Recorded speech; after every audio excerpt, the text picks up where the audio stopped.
Ayupwoodlanders, welcome to day 7 of the Great Big Green Week. We've just been caught in a thunder shower. You want to stay under this tree for a bit? Could do, yeah. Trees, that's a great subject. Generally, when people think about trees and their products, they tend to think about firewood, possibly construction. However, there are so many uses for all the different sorts of timber. As you know, I work an awful lot with hazel, and we turn it into charcoal, firewood, hazel hurdles. But hazel has so many uses, whether it's in the thatching industry, people make baskets out of hazel, hedge layers use hazel for their stakes and binders. I find the uses of wood absolutely fascinating. But as part of the swap and share on the Great Big Green Week, I thought we could discuss and maybe even swap some of the different uses for timber. So we've talked about hazel. When we think about oak, often it's used in construction, but oak is also used in the tanning industry for leather.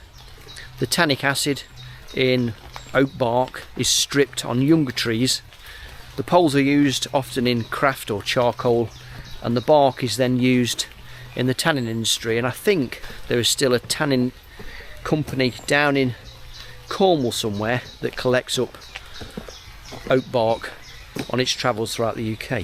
Sweet chestnut isn't exactly a native UK species, but sweet chestnut is really useful and a stunning piece of timber. Sometimes used in construction, but more often than not it's used in fences. And just like oak, sweet chestnut has a lot of tannic acid, and bugs and fungi don't like that, so it doesn't rot anywhere near as quick as some other timbers. Hence why they use it in the ground for post and rail fencing, or they used to use it in the hop industry to make big long straight poles, sink them in the ground. Superb. Other timbers like elm, they used to be used for wheel hubs on carts because of its wear resistance. Rob Penn did a book all about ash trees and how really versatile they are, which was timely because of the whole ash dieback problem and how that's going to impact an awful lot of industries. Anything from chair making to the cricket industry, whether you're making paddles for boats or whether you're making hurley sticks. Ash is a superb timber. It is, isn't it? That's another sycamore. Talking about sycamores.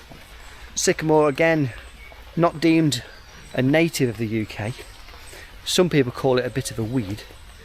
But its timber has antimicrobial properties. I can't say that properly. Antimicrobial properties. No, I still can't say that properly. That's funny.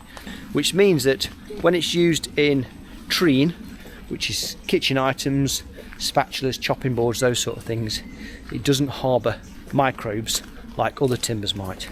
Other timbers, perhaps not associated with anything construction wise, things like the fruit woods, cherry, apple, pear, those sort of things, highly prized by the wood turners out there.